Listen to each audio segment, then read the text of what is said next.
E aí, pessoal, tudo bem? Vitor Aguiar falando. Estamos de volta aqui para comentar sobre o desempenho dos mercados financeiros nesta segunda-feira. Afinal de contas, na sexta passada foi feriado, a gente não teve sessão aqui no Brasil, mas hoje as operações voltam a funcionar normalmente e o tom é de bastante apreensão nos mercados domésticos, tanto na bolsa quanto no dólar. A gente vê que o Ibovespa abriu a sessão de hoje em baixa, tem se mantido aí com recuo perto de 2%, com isso já aparece novamente ali perto do nível de 78 mil pontos.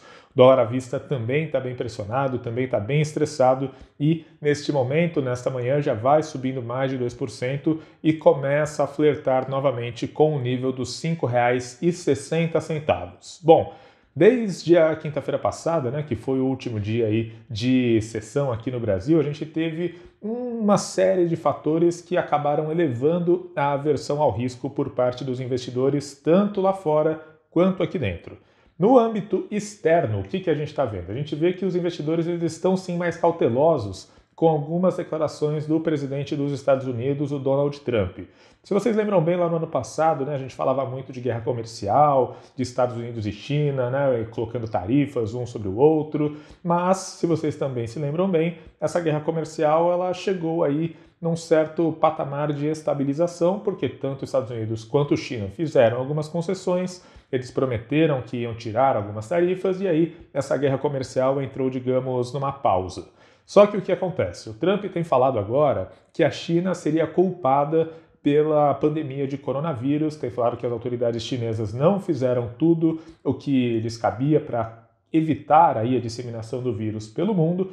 Então, o Trump tem sinalizado que talvez ele possa não cumprir esses acordos que foram firmados no ano passado, e aí ele não diminuiria as sobretaxas sobre alguns produtos chineses. Então é claro que a gente já está num momento muito delicado, momento de pandemia, momento de estresse econômico, e quando o Trump assume um discurso desses, ele coloca mais uma camada de incerteza sobre os mercados financeiros, e aí a gente vê que na sexta-feira as bolsas americanas funcionaram normalmente, apesar do feriado do Dia do Trabalho, e lá a gente já teve na sexta-feira um dia bem negativo e hoje o tom continua bem mais apreensivo no exterior, o que, é claro, traz reflexos aqui no Brasil.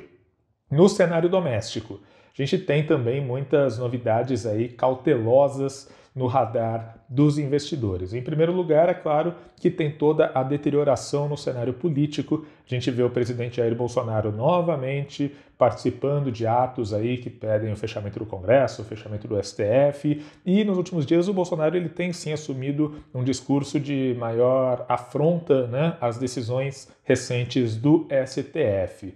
Claro que com esse cenário mais árido em Brasília, com essa deterioração na relação entre os poderes, todo mundo fica muito apreensivo quanto aos desdobramentos da crise política. Ninguém sabe exatamente onde é que essa escalada nas tensões vai parar. Além disso, a gente teve no fim de semana o Senado aprovando aquela chamada bomba fiscal, que é aí o pacote de auxílio financeiro emergencial para estados e municípios. O texto ali que foi aprovado no Senado, ele gira aí numa quantia na ordem de 125 bilhões de reais, e claro que ele é chamado de bomba fiscal, por ser uma quantia muito relevante e por não exigir grandes contrapartidas por parte de governadores e prefeitos. O texto ele foi alterado no Senado, então ele agora precisa voltar para a Câmara para ser analisado novamente, mas é claro que nesse ambiente conturbado, nesse ambiente de deterioração entre governo e Congresso, ninguém espera ali que o texto vá sofrer aí grandes alterações na Câmara, alterações, claro, que sejam favoráveis aos planos do governo. Então,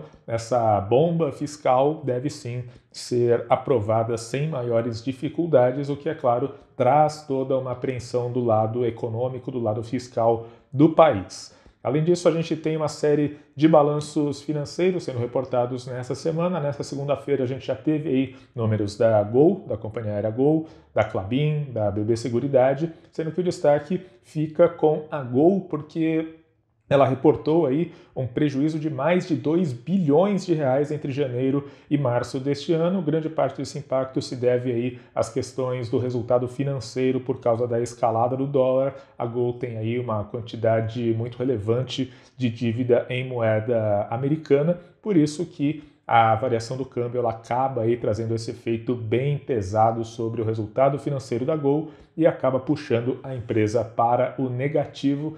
A Gol vai fazer teleconferências com analistas ao longo desta segunda-feira. O seu dinheiro vai acompanhar tudo que os executivos da empresa têm para dizer. Bom, eu vou continuar também de olho aqui no andamento dos mercados. Qualquer novidade eu volto a falar com vocês, tá certo? Tchau, gente. Um abraço. Até amanhã.